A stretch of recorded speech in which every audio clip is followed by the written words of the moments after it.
says with a great big smile on his face, good morning and welcome to this edition of Gudday Grenada. Today happens to be the 30th, yes, 30th and final day of September.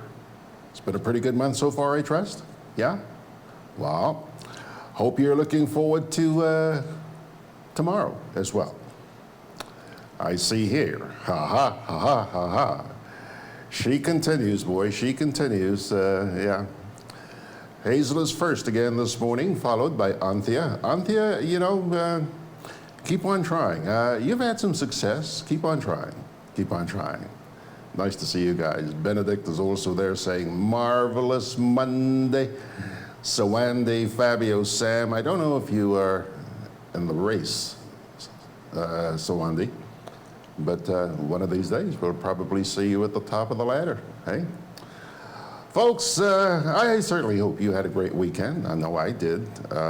Didn't do too much other than yesterday's edition of Sundays with George Grant, for which I was very thankful because we had fun. Had a good program yesterday. And looking forward to everything that's going to happen this week. It's going to be a great week, and we have so much to be thankful for.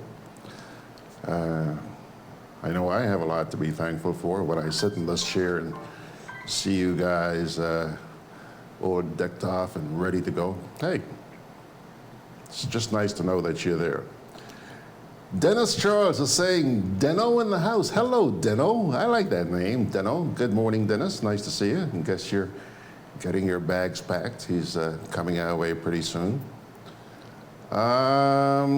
Sawandi Fabio Sam says, probably first to share. Yeah, okay. Yeah, and that would make friend Kipling Francis very happy. I think. Ryan Jabon is saying, good morning, out in the backyard garden, tending to my plants. So tell you what, Ryan, when I grow up, man, I want to be like you know, at home, just taking care of the garden and doing some house chores and, you know, maybe sitting by the pool or picking some mangoes, whatever. Yeah, I can just dream on. Claude Pudna.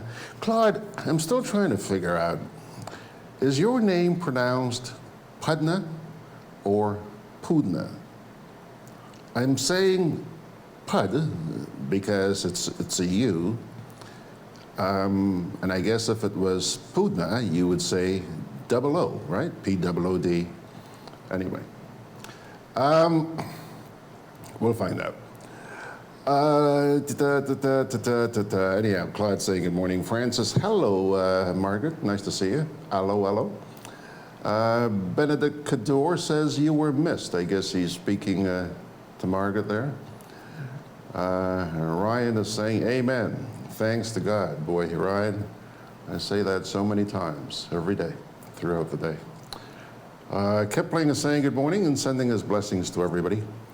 And Ryan says he loves plants. Yeah, you know, I keep an eye on you on Facebook, and he's always putting pictures up there of some sort of produce, you know, fruits or vegetables or whatever. Yeah. Enjoy your retirement, sir. Enjoy your retirement. I can tell you, I'm one person who ain't gonna retire. Ain't. May get to a point in life where something slows me down, but I'm certainly not planning to retire. Not planning to retire.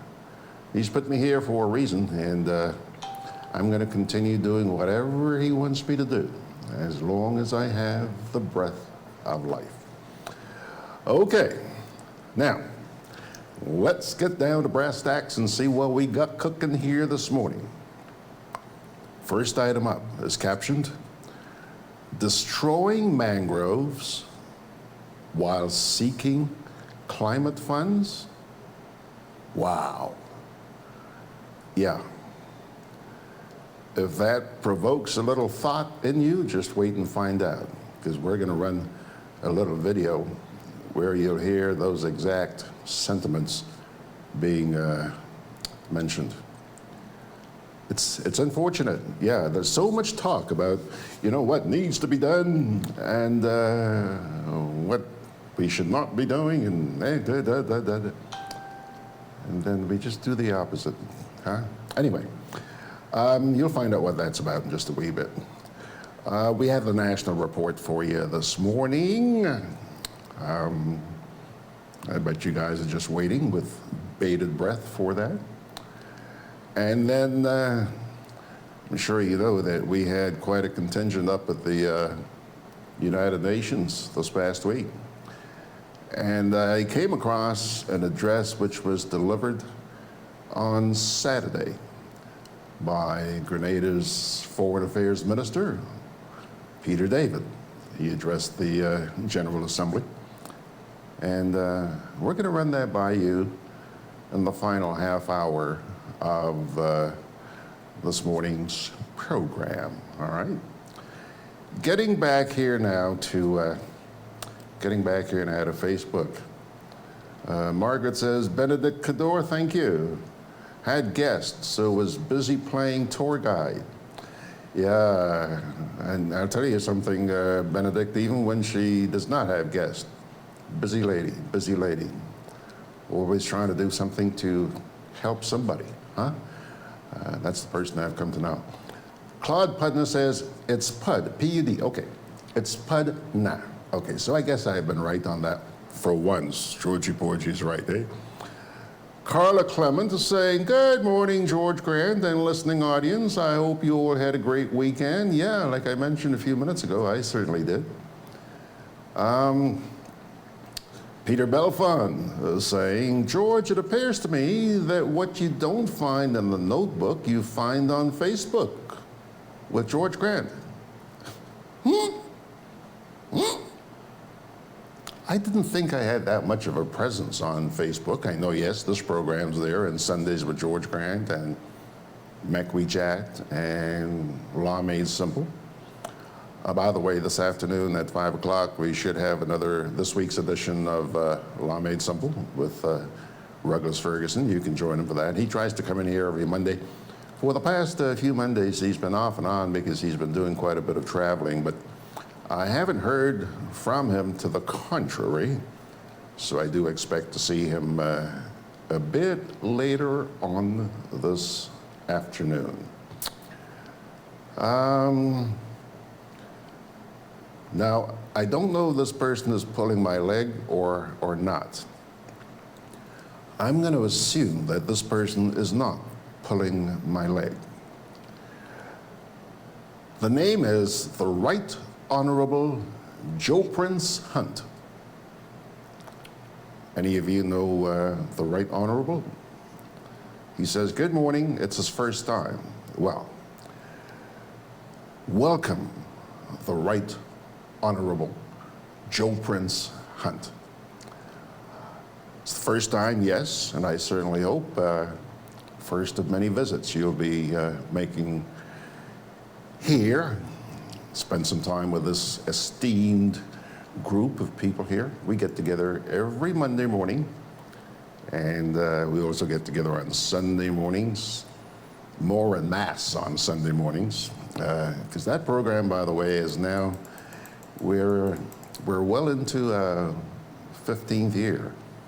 I think the start of February 1st is going to be the start of a 16th year. Wow. Can you imagine?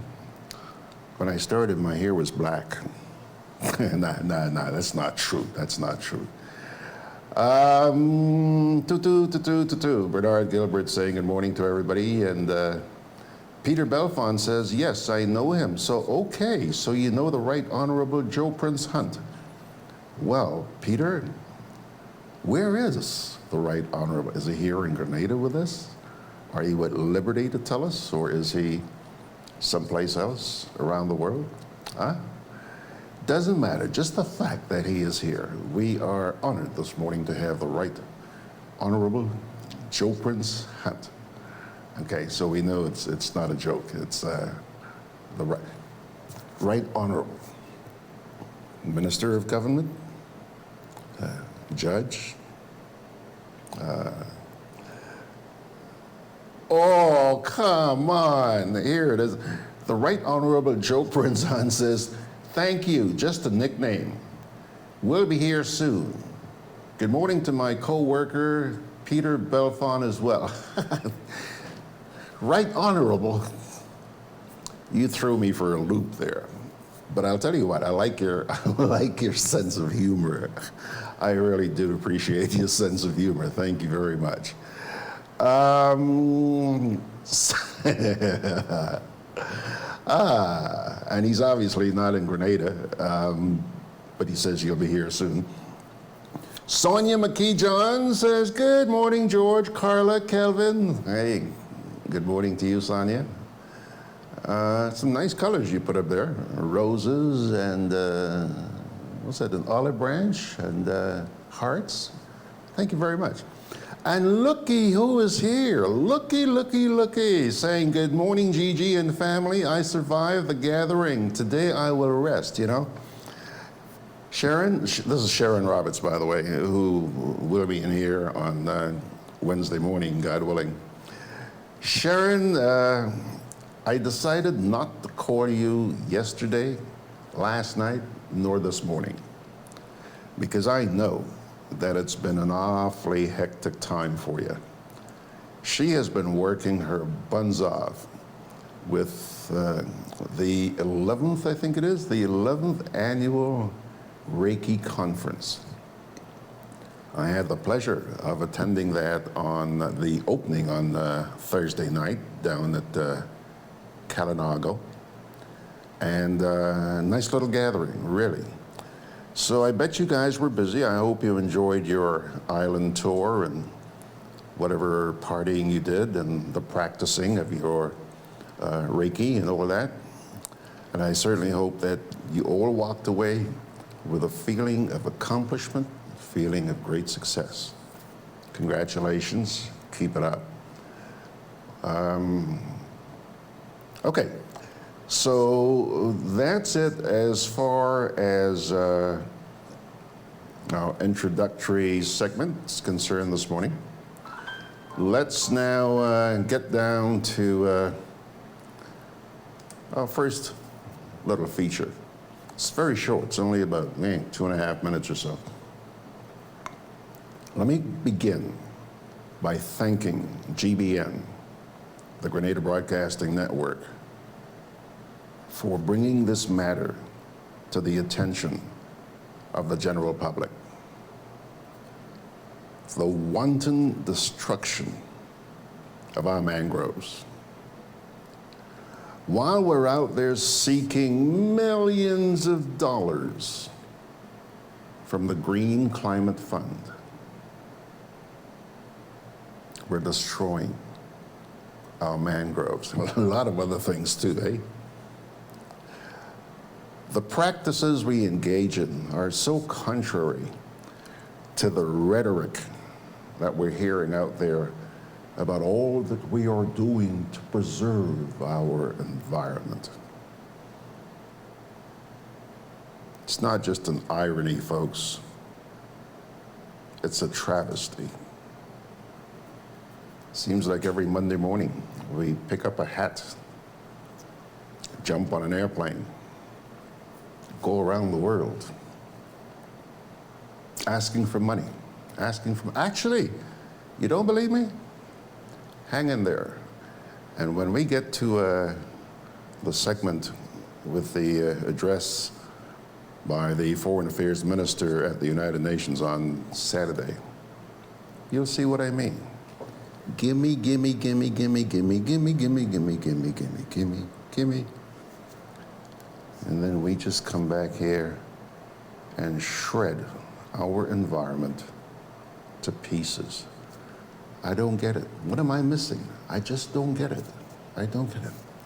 Anyhow, check this piece out from the Grenada Broadcasting Network. In August, it was announced that Range Developments, the property developer for Sixth Senses hotels, resorts, spas, will initiate a project that is scheduled to open in 2022. It is expected to create more than 500 jobs during construction and hundreds more after. However, with preparatory work being done to facilitate this major undertaking, one concerned resident, Junior Francis, says the project is going contrary to the island's environmental advocacy. He noted that there has been destruction of the mangrove trees in the vicinity in which the resort will be built. I was very disturbed when I took a tour of the area, and it was drawn to my attention by a lot of the villagers, the immediate villagers, that they are destroying what we're supposed to be preserving, and a matter of fact, in a greater capacity, the mangrove. Now, I have taken the trip and noticed that in the preparatory work, they use the machines and break all of the mangrove alongside that little, what you will call lake, for a better word. He is now calling on the relevant authorities to look into these concerns and have the issues resolved sooner rather than later. And I listened to a program where, if I'm not mistaken, the Prime Minister was saying they are preparing the green energy, the green fund. They're looking to see how they can harness some of the green fund. You're trying to harness some of the green fund and you're mashing up the environment, things that would protect the environment. That's a total contradiction. I'm calling on the relevant authority. Do something about that. Stop that project if you're going to destroy the environment. Francis is also of the view that when such developments are being made, an official within the physical planning unit should be present on site at all times. GBN has reached out to the Finance Ministry in this regard. However, the officer was unable to comment at this time. Akisha Felix for GBN News. All right, there you have it, folks. Once again, thanks, GBN. Sonia McKee-John says, how do we preserve what we have already destroyed? Shaking my head. Yeah. When will we come to our senses? Or is it asking too much? I hope not. Because I do know that there are a lot of people out there who really, really do care about the environment. I admit they have been very silent, but they're starting to wake up and come alive. And I expect that we're going to be hearing a lot more from them in the coming days and weeks and months ahead. All right, folks, let's see here. Carla Ray Briggs is saying good morning. Hello there, Carla Ray Briggs. And Margaret, do you know the Right Honorable Joe Prince Hunt? Joe Prince. I see Margaret is saying here, hello, Right Honorable Joe Prince Hunt. Or are you just being very welcoming and accommodating? Either way, I'm sure the Right Honorable Joe Prince appreciates your acknowledgement. Pilgrims, let's take our first little break and then we'll come on back with your national report. Because your vehicle is a necessity, being roadworthy is critical. Hubbard's Motor Department introduces its new tire and battery sales and service outlet located at Building Supplies Compound in Grand Anse, close to the Sugar Mill Roundabout. Available are a wide range of competitively priced tires, maintenance-free batteries, oils and lubricants. Keeping in mind your busy schedule, this outlet is equipped to provide you with fast and reliable service. Simply drive in and you'll be delighted with your service experience. For more information, contact 440-2087. Hubbard's, quality service, affordable prices. I'm always on the move. Training, traveling, competing. So it's good to know I have Co-op Bank in the palm of my hand. Introducing e-banking, one of many customer convenience services from Grenada Cooperative Bank. And there's more to come. It's swift, simple, and secure. Welcome home.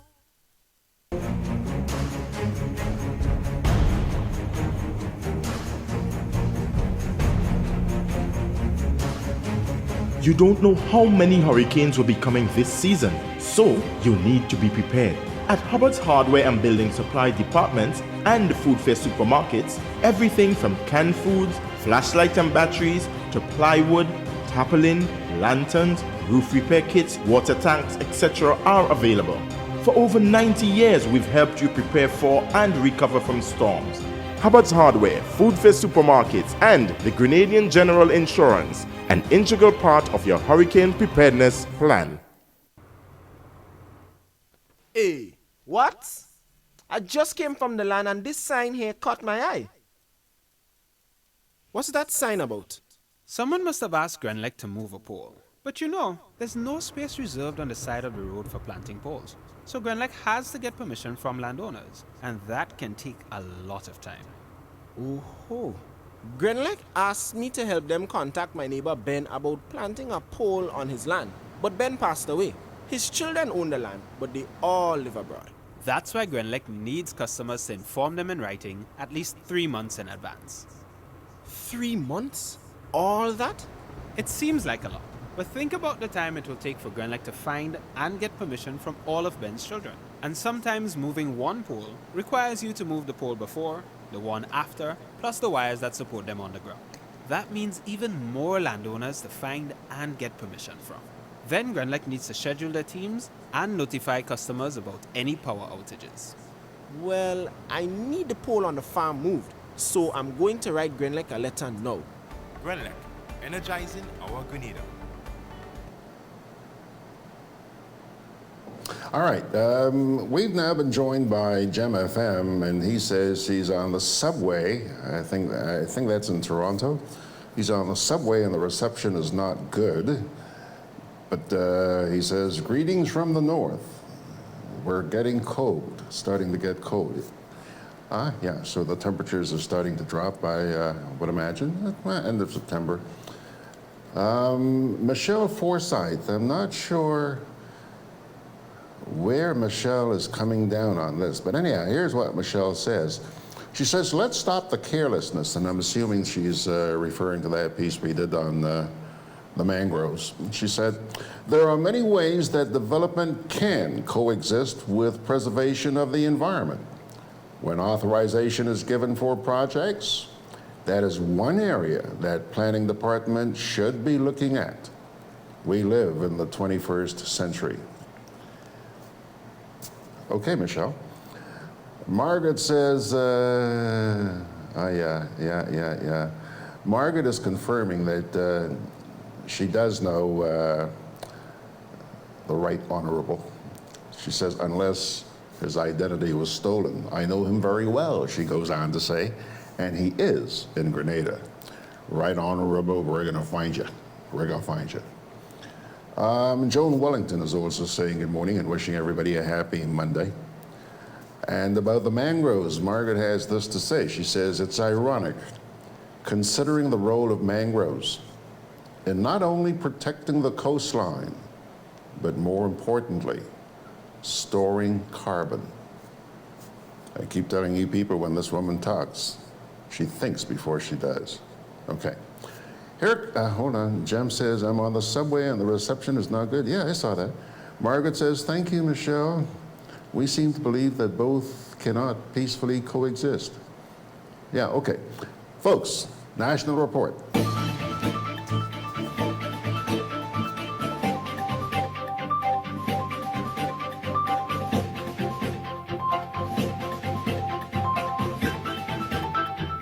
Prime Minister appeals to international community to support Ocean Energy Work Program for small island developing states.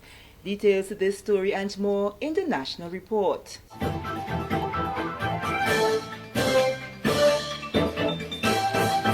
Welcome back with the details to the news for Friday, September 27th. I am Sharian Noel. Grenada's Prime Minister has made an impassioned appeal to the international community to support the development of the Ocean Energy Work Program for small island developing states. Addressing a high-level luncheon event at the United Nations headquarters on Friday, Dr. Mitchell said they need partners in their quest to use ocean energy as a principal source of energy for small states to survive. The government of Grenada has also thrown its full support behind the SIDS regional renewable energy and energy efficiency centers in Barbados, Tonga, and Cabo Verde, which are seen as critical to energy transformation that SIDS must undergo. Dr. Mitchell said for decades the economies of small island developing states like Grenada have paid the price for the continued dependence on imported liquid petroleum fuels, a major cause of the high level of indebtedness. Dr. Mitchell, who is also the president of the Fourth Assembly of SIDS-DOC, says this historic dependence on the petroleum has limited the development of professional capacity in renewable energy systems. His comments were contained in his address on the Samoa Pathway Midterm Review, Mission Transforming Island Lives, the network of regional sustainable energy centers for small island developing states. The alliance between SIDS and SIDS-DOCs that provided the foundation for the two new renewable energy centers in Barbados and Tonga, with support of the government of Austria, is a true representation of the partnerships that underline the implementation of the Samoa Pathway. The SIDS regional centers represent a powerful and visible manifestation of the generosity of the people and the government of Austria, Norway, and Spain. Special thank you, my very good friend, in helping to kickstart in 2014 the biggest transformation in the energy sector in small island developing states in our modern history. Dr. Mitchell also appealed for delegates to support the SIDS-DOC Children's Program and added that the regional energy efficiency centers will be critical in helping to implement a SIDS Day in schools. Grenada will host the Belt and Road Conference in October. That's according to Acting Prime Minister Honorable Gregory Boeing. The Belt and Road Initiative, which adheres to the principles of extensive consultation, joint contribution, and shared benefits, will provide an opportunity for countries like Grenada to access development financing otherwise difficult to secure for traditional institutions. Minister Bowen was speaking Thursday during a reception on the occasion of the 70th anniversary of the founding of the People's Republic of China. He says the signing of the MOU in 2018 to cooperate on the Belt and Road Construction Initiative is evidence of the high level of engagement that exists between the PRC and Grenada and the Caribbean countries with which they have diplomatic ties. Grenada will host the China-Caribbean Conference on the One Belt and One Road Initiative in October 2019. This conference will open avenues for promoting cooperation between China and the Caribbean countries on the Belt and Road Initiative. Ladies and gentlemen, the numerous cooperation programs around the country, cooperation on international affairs, and the various people-to-people exchanges are all evidence of the importance of the friendship between Grenada and the People's Republic of China. Thursday's reception at the Radisson Resort was also attended by Her Excellency Dame Cecilia Grenada, Ministers of Government, former scholarship recipients, and other specially invited guests. Ambassador His Excellency Dr. Zhao Yongshen says over the years China has provided significant support to friendly nations and is committed to working for stronger ties in the future. Agriculture, education, human resource training, support, public health, and housing. Two countries also have support each other in regional and international affairs and play an important role in maintaining the peace and security of region and world as well as international order. In the future, we will continue to support Grenada's economic and social development and promote win-win cooperation. Minister Bowen extended congratulations on behalf of the government and people of Grenada to the government and people of the People's Republic of China on the 70th anniversary on the founding of the People's Republic of China. He said throughout the years the People's Republic of China has developed and transformed both economically and socially.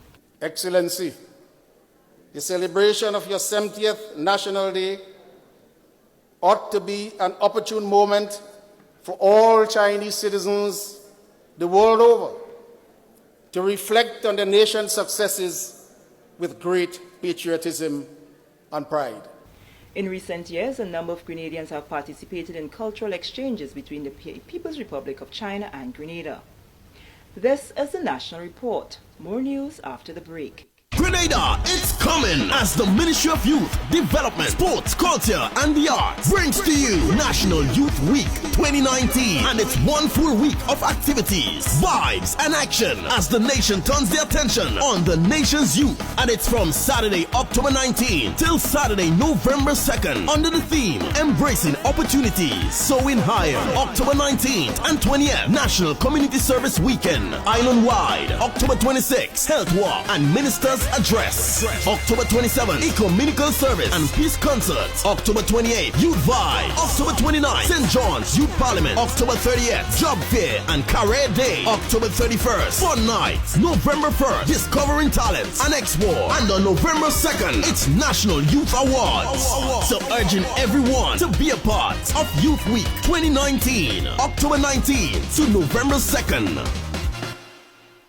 Welcome back. Grenada and China continue to harvest the benefits of the diplomatic relations, with agriculture advancements being a key component of that relationship. On Friday, the Chinese embassy made a presentation of agriculture supplies to the ministry that is believed would help to reduce the cost of purchasing some supplies. Details to this report by Mina Booker, Public Relations Officer in the Ministry of Agriculture. Through the existing agreement for technical cooperation in agriculture between the government of Grenada and the People's Republic of China, the agricultural sector has benefited from bilateral and multilateral training for staff and farmers, as well as equipment, supplies, and technical support from the Chinese Agricultural Mission. During a symbolic handing over ceremony on Friday 27th September, supplies were handed over to the Minister of Agriculture and Lands, Honorable Yolan Bean Hosford, by His Excellency Dr. Zhao Yongcheng, Ambassador Extraordinary and Plenipotentiary of the People's Republic of China. This handing over was held at the Lassages Demonstration Farm in St. David. We support Grenada to develop agriculture, education, human resource, support, culture, economic and other social affairs. So, agriculture cooperation is the part of China and Grenada cooperation and friendship. We hope this can help Grenadian farmers to develop the agriculture productions. Supplies presented to the Minister of Agriculture included sunshades, seedling trees, flower pots, plastic mulch, fertilizers, and a computer system. We have a very strong relationship with the People's Republic of China, and we want to ensure that we build on the relationship and develop what we have, the good relations that we have.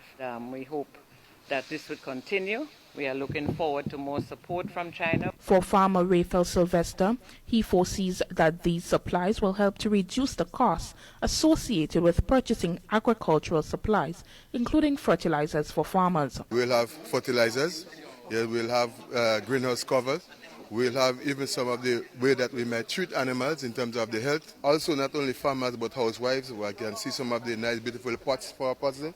They too will benefit as a part of agriculture.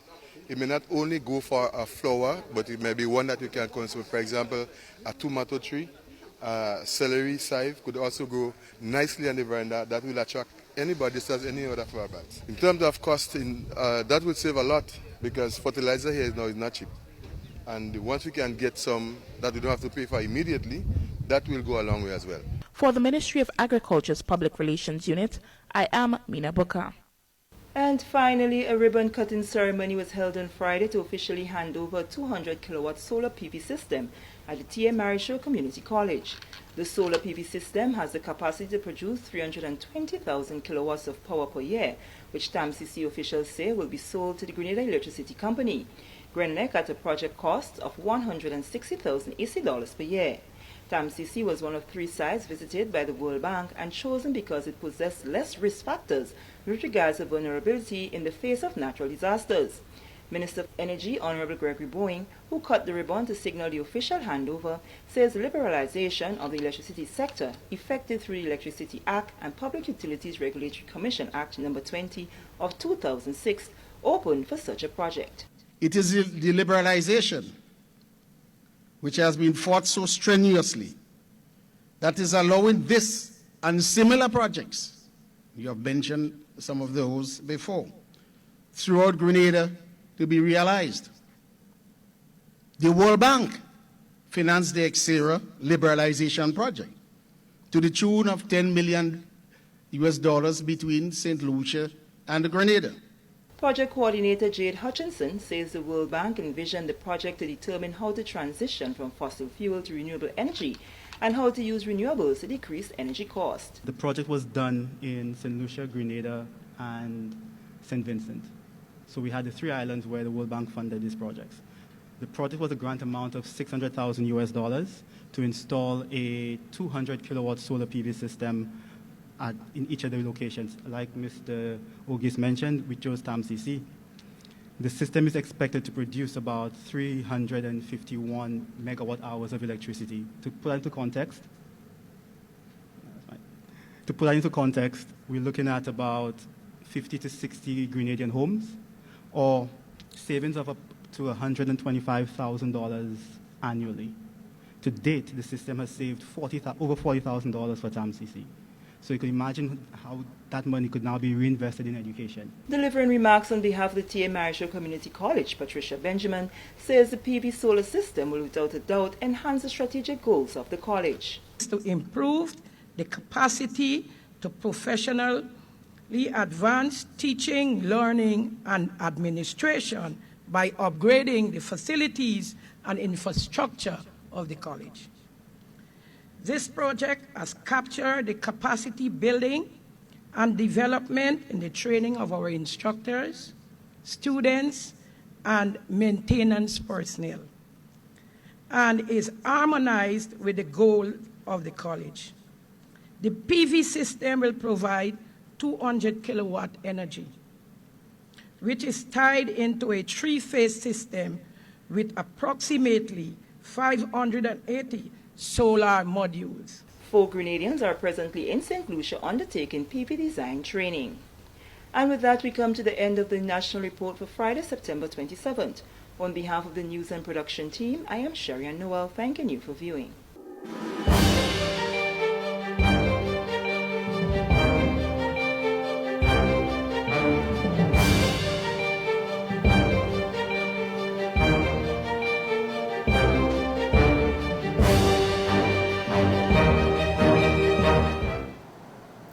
Alrighty, folks, I don't think I have to remind you, but that edition of the National Report came in on Friday night, right? Okay, but you didn't get it over the weekend. Now, in that report, after listening to that report, there's only one comment I actually see here pertaining to the report that comes from Ryan. Ryan is asking the question, what does the Communistic Republic of China want from Grenada? They give us so much.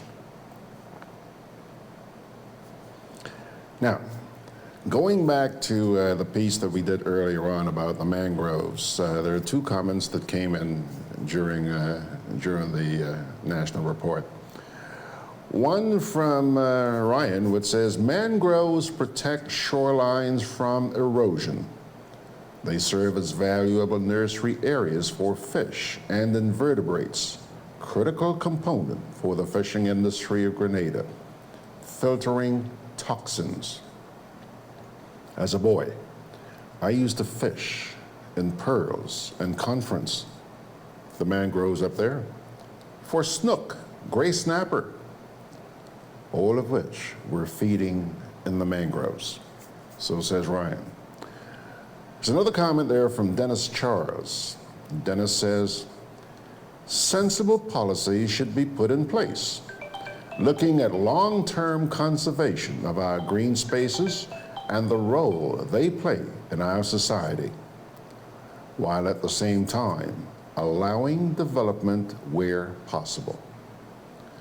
Once you destroy the environment, it's hard to reverse it. Dennis, sensible policies should be put in place. Dennis, how many policies already exist? How many more do you want? It's not a matter of a lack of policies, Dennis. It's whether or not we respect those policies and are prepared to adhere to them.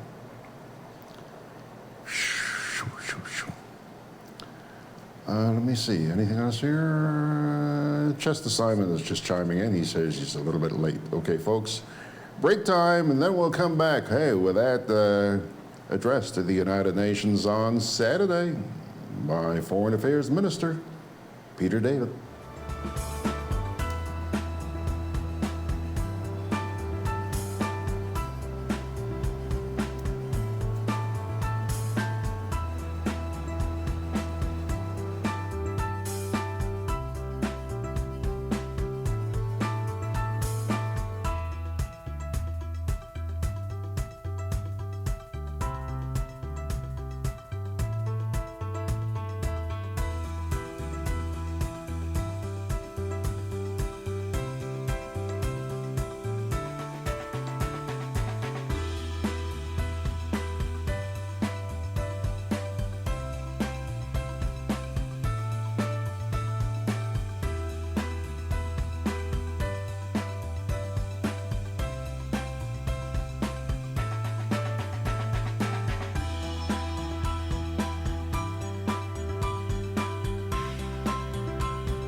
GRENADA Community Partnership Initiative, supporting health. To the individuals who will be using these vehicles to serve the people, please ensure while we are using these tools that we use these tools in a manner that we will all be proud of.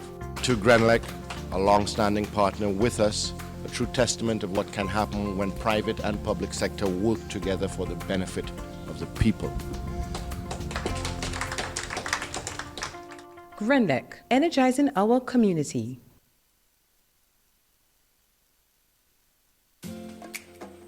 Juve chocolates, cocoa nibs, and cocoa balls from Diamond Estate Grenada are now available at Amazon.com, Amazon.ca, Amazon.co.uk, and GrenadaMarket.com. Try the sensational touch of nutmeg and a touch of ginger chocolates, 75% dark and rich, 100% pure cocoa, and their 60% dark and sweet chocolate bars today. Amazon Prime members enjoy free shipping on these orders in the USA, Canada, and Europe. GrenadaMarket.com. When you can't come to the island, the products of the island will come to you. Can I have a chicken lunch, please? Large. Real nice today. I don't want that. Well, you just asked for a chicken lunch. I don't have problem with the lunch. Afraid the container. What is the problem with it? These styrofoam containers, they don't good for the environment. They shorten with life. What foolishness you telling me? So what you want me to use? Put my food in this. Where you get that? At the food fair, where you could get all biodegradable food boxes and disposable food supplies like cups, plates, anything you could think about. Name it, it's there. And they don't harm the environment. Food fair, taking the lead in cleaning up and protecting the environment. Hey, like you take me advice, you get in your biodegradable food supplies. Well, girl, I supporting who supporting the environment. That is why I shop in at food fair. Food fair, where you can fill your baskets without emptying your pockets. Products distributed by Hubbard's agency, Kirani James Boulevard. Alrighty, folks. Foreign Affairs Minister Peter David took center stage at the United Nations General Assembly on Saturday. Needless to say, in his 23-minute presentation, the usual buzzwords poverty reduction, climate change, they were most prominent. And of course, the usual solicitation of funds. Check this out. And I now have the honor to invite His Excellency Peter David, Minister for Foreign Affairs and Labor of Grenada. Honorable Minister.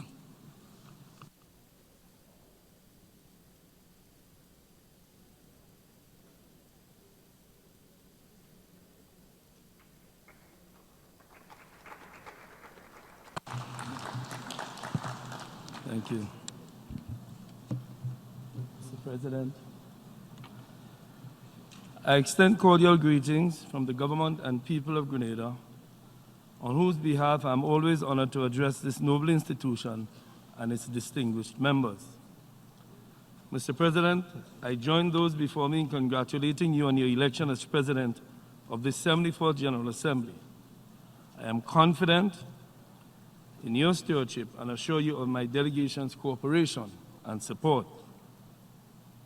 I also echo my esteemed colleagues in thanking outgoing President of the 73rd General Assembly, Her Excellency Maria Fernanda Espinosa Garces, for her able and energetic leadership. I take this opportunity to thank and commend the Secretary General, Antonio Gutierrez, for his leadership of the United Nations and for his interest in and understanding of the unique developmental challenges facing small island developing states. I also applaud the Secretary General's unrelenting efforts to address the scourge of climate change and the global poverty eradication agenda. I commend his unrelenting efforts into securing education for all, total inclusion, and leaving no one behind. Mr. President, allow me to congratulate fellow CARICOM member states St. Vincent and the Grenadines on its election to a non-permanent seat on the Security Council, the smallest nation to do so. Mr. President, our assemblies are occurring in a global context with continued and increasing anxiety about economic, social, and political inequality and marginalization. Mr. President, Grenada recommits unwaveringly to the United Nations and its principles as outlined in the Charter. Our commitment in national and international life to the norms of peace, equality, justice, and to human rights and multilateralism is clear. We are proud this week to have signed or acceded to 3 new treaties: the Convention Against Torture and Other Cruel, Inhuman, or Degrading Treatment or Punishment, the Escazú Agreement, and the Treaty on the Prohibition of Nuclear Weapons. Lest we forget, the raison d'etre of this august body is essentially to solve the world's problems through multilateral efforts. The issues we now face, such as poverty eradication, providing quality education, and climate action, are problems that cannot be solved by individual member states. Our efforts must be collective, focused, and strategic if we are to achieve meaningful progress for the benefit of our peoples. Mr. President, for small island developing states, we've had to navigate our development agenda in this much broader context, while at the same time facing challenges that are as natural as they are man-made. The phenomena of climate change and the attendant exacerbating consequences of increased frequency and more intense natural disasters are real existential threats which we must confront daily. In this regard, we again extend our most profound solidarity to the government and people of the Bahamas. Hurricane Dorian was indeed an unprecedented event and amounted to the total destruction of significant aspects of the Bahamian landscape. Hurricane Dorian has again brought into sharp focus the inadequacy of per capita income classification as a barometer for accessing development resources for small island developing states. Indeed, Hurricane Dorian has reminded us that the entire GDP of SIDS can be wiped out in a few hours. The Bahamas experience contains many new lessons and points to many new imperatives in adaptation for these small vulnerable states. The cost of adaptation from this experience requires massive public expenditure for virtual reconstruction of the entire infrastructure if we are to withstand successive onslaught of hurricanes. The safety of life and limb also challenges us to implement new robust building codes that will provide bunker safety housing, particularly for the most vulnerable. Member states of the Organization of East Caribbean States are calling on all small island developing states to join us to create a SIDS Foundation, the purpose of which will be to mobilize the funding and other resources required to finance adaptation in a manner that does not create fiscal stress on our fragile economies. With limited access to and an ever-increasing competition for climate and development financing, these climate change and poverty challenges are further intensified. Our foremost goal must be to aggressively pursue policies and strategies that will help us to mitigate the effects of some of these challenges, especially the ones over which we have little control, while at the same time moving expeditiously to implement long-term plans that will help to sustain our societies. We therefore must focus on national and regional sustainable development plans and programs, long-term low-carbon development strategies, low GHG emission strategies, and comprehensive disaster risk reduction and risk management strategies. We are firm in the view that effective multilateralism based on an inclusive approach that takes into account the needs of all countries is the only way in which we can address global challenges like climate change and poverty reduction. It is clear that there is a strong relationship between climate change and poverty, with the most vulnerable being the ones that are most negatively impacted, while at the same time being the ones that have contributed the least to the problem. In this context, Mr. President, I wish to outline several of Grenada's key initiatives, plans, and programs that are geared to address climate change and poverty eradication and will also further the objective of sustainable development. In Grenada's case, there are many accomplishments of which we are proud, including the remarkable economic turnaround in the last 5 years. Our economy remains strong, growing by 5.2% in 2018, with further increase expected this year. In fact, average growth over the last 5 years has been 5%. This was achieved through collective effort of the government and its social partners and a tightly managed homegrown structural adjustment program consistent with our growth and poverty eradication strategy. Indeed, it has not been an easy few years, but through sound macroeconomic policies, fiscal responsibility legislation, and other legal measures, we have seen tremendous progress. Public debt, for example, now stands at 59.5% of GDP, down from 108% in 2013.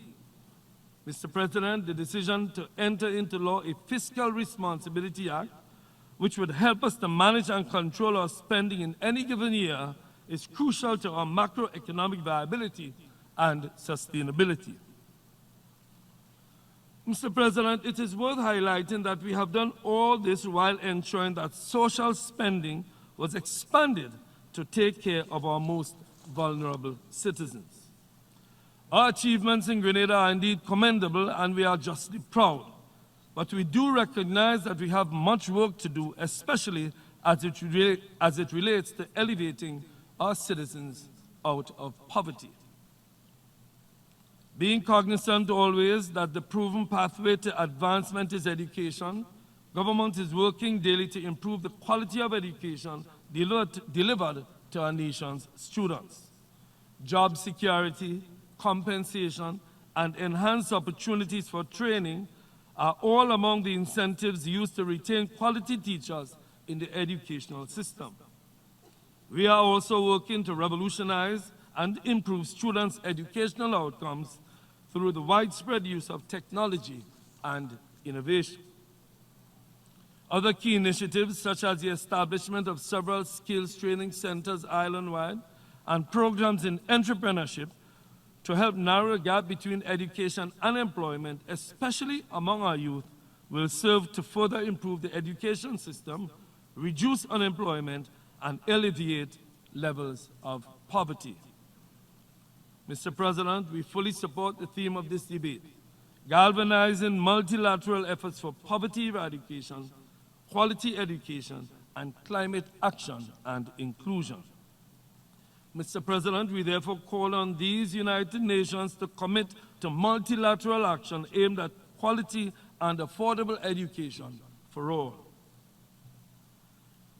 Mr. President, as we attempt to create sustainable societies, we are confronted with certain global financial policies and actions that pose significant threats to our region's sustainable development. Corresponding banking and de-risking, blacklisting and middle-income status graduation are measures that negatively affect Caribbean economies. Mr. President, the unilateral and premature graduation of many small island developing states to middle-income status without consideration of our region's specific vulnerabilities has resulted in significant budgetary shortfalls adversely affecting our economic and social development. Mr. President, our region has inherent structural economic challenges that already restrict the pace of our development. We ask that these impediments to growth be considered when all matters arise for consideration. Mr. President, the Caribbean Development Bank has pioneered the use of vulnerability indices when setting the terms of its financing. Likewise, we urge international partners to work toward an acceptable country vulnerability index that holistically assesses our country's development and risks. Moreover, the withdrawal of corresponding banking services to CARICOM member states can be seen as an economic assault that would destabilize the financial sector of our already vulnerable economies. We wish to call on countries, development partners, and corporations to collaborate in filling the need for policy coherence and work towards developing a roadmap that addresses the problem. Our own Eastern Caribbean Central Bank is engaged in helping to address this problem, and we express our support for UN principles of corporate banking. Remittances contribute in real and significant terms to GDP of small states. In fact, the World Bank has stated that any sudden stop in remittances in economies that rely on these flows could pose a significant threat to socio-economic stability. Added to the threat of lost correspondent banking relationships, we also have to contend with the unilateral and often unfounded blacklisting of our institutions as money launderers and our countries as tax havens.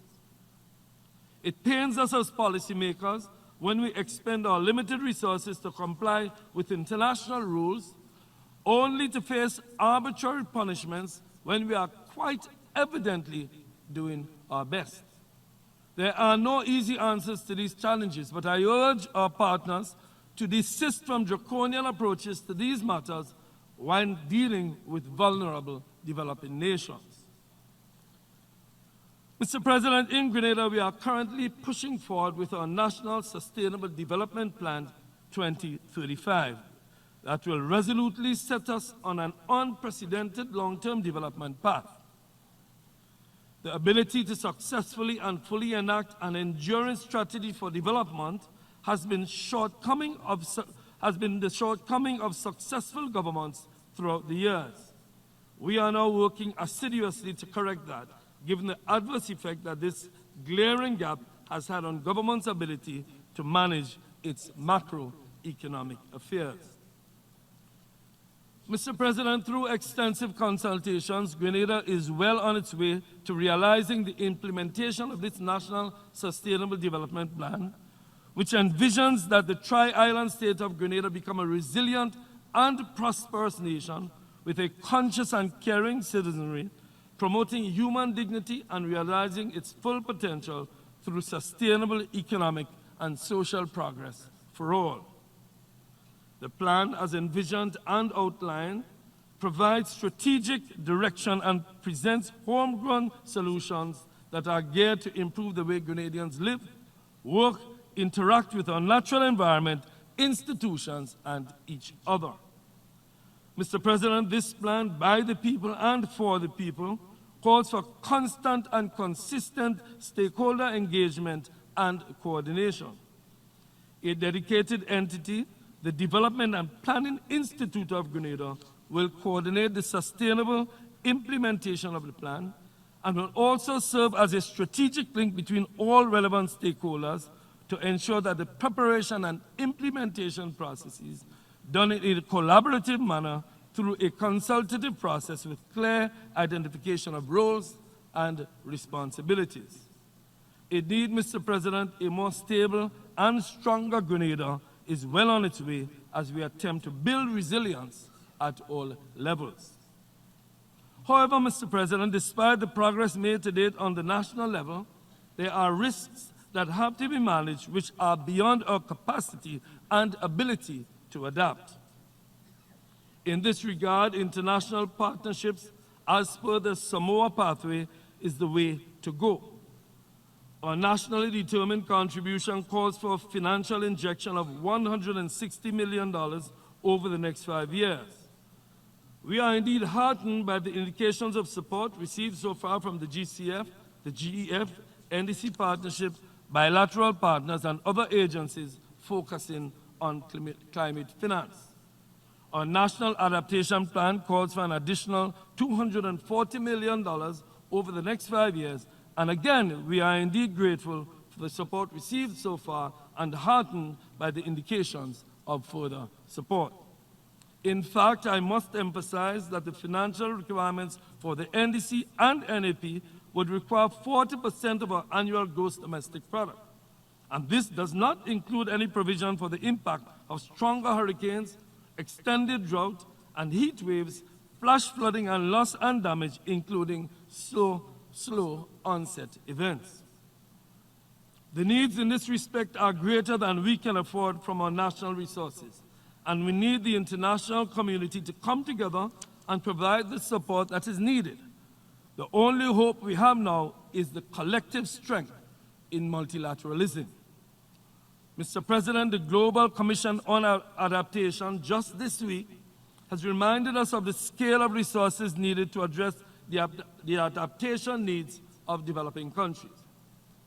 The report indicates that investing $1.8 trillion globally from 2020 to 2030 in 5 areas of climate adaptation could yield $7.1 trillion in net benefits. Mobilizing these resources requires a concerted multilateral effort. I therefore issue a call here today and to the rest of the international community to step up and respond to the needs identified. Moreover, I call for a simplification in the process to access available financing, which currently, regrettably, serves as a barrier to aid those most in need. Mr. President, in the spirit of multilateralism and inclusion, Grenada has always supported and continues to support General Assembly Resolution 70/5, which calls for an end to the economic, commercial, and financial embargo imposed on the United States of America against Cuba.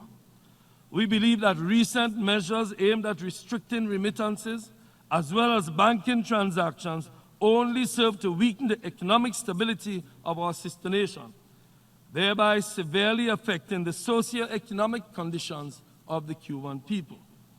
We call for an end to the embargo against the Cuban people and an immediate repeal of the Helms-Burton Act. We ask for continued solidarity and support for the government and people of Cuba. Mr. President, Grenada remains concerned by recent political and social developments in Venezuela.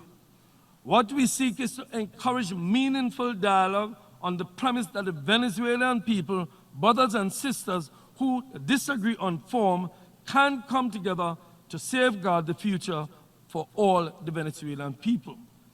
In the meantime, Grenada believes in the art of diplomacy and the principle of respect for state sovereignty and the right of all people to self-determination.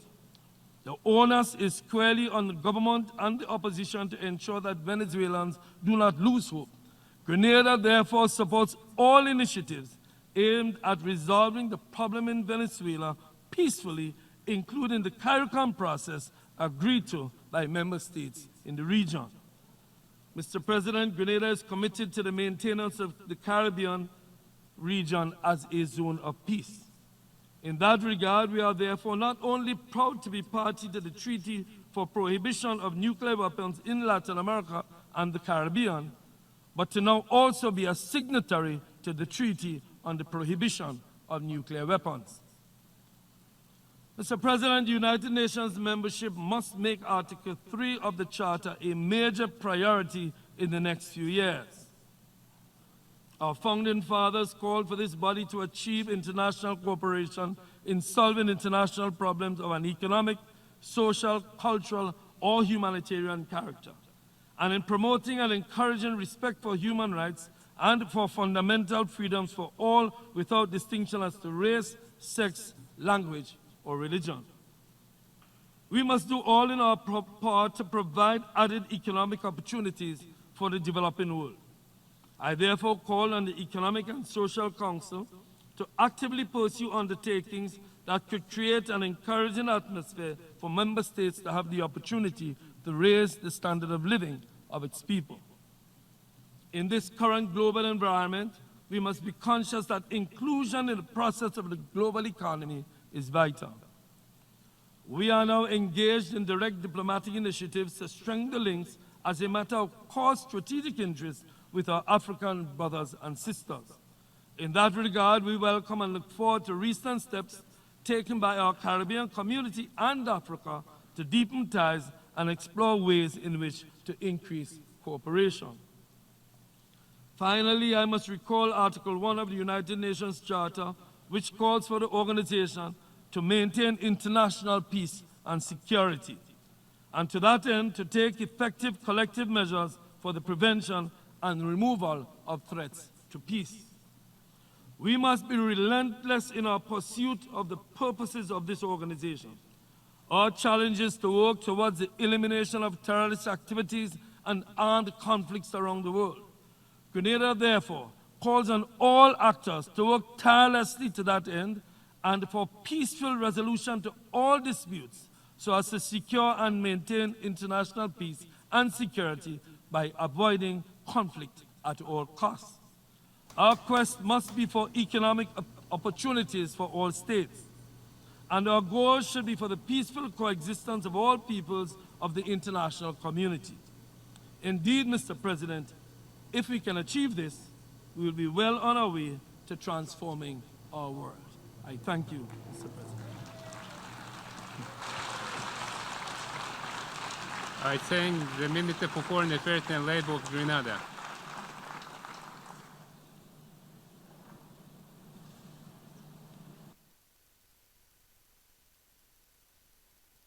All right, let me try and get through some of the comments that were posted here during that address by Foreign Affairs Minister Peter David at the UN on Saturday. First of all, Samantha McFarland says, what is Peter David talking about?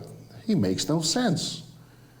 Kipling says, how come we never thank the one who comes up with this global warming, giving us a ready-made great reason to just beg at will? We beg, we get, and we have no idea what is being done with what we get. Sean says, His Excellency, royal blood, huge ego.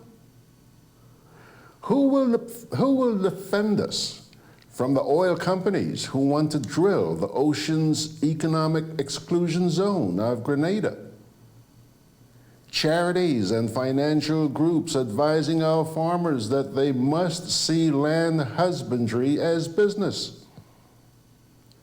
from the developers that would take the public beaches that belong to the people?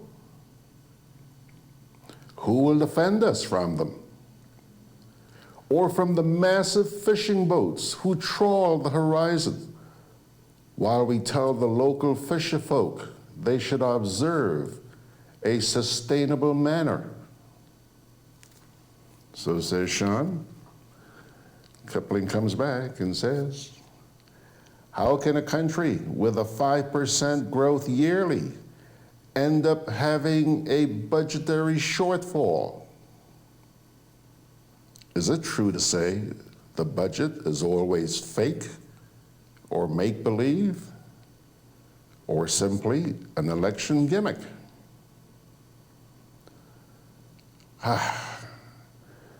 Okay, folks, we are just about at the end of this morning's edition of Good Day Grenada. Final break, and then we'll come back and wrap it up. In our part of the world, we need to be prepared for natural disasters like storms and hurricanes, even outside of the season. I'm sure you'll agree that keeping our loved ones, homes, and businesses safe is important. So, I came up with a few quick tips to help you stay safe. First, make a family disaster plan and ensure that everyone in your household is familiar and comfortable with it. Remember to add batteries and flashlights to your emergency kit. Now, for electrical safety. Familiarize yourself with your electrical panel, as it may be necessary to switch off the power during a storm or flood. Make sure you install a transfer or isolation switch to prevent your generator feeding electricity to Grenlec's line. If trees are too close to power lines, call Grenlec at 237 for advice. By following these easy steps, you will be well on your way to being hurricane ready. Don't be caught off guard by natural disasters. Prepare now. For more information, visit grenlec.com.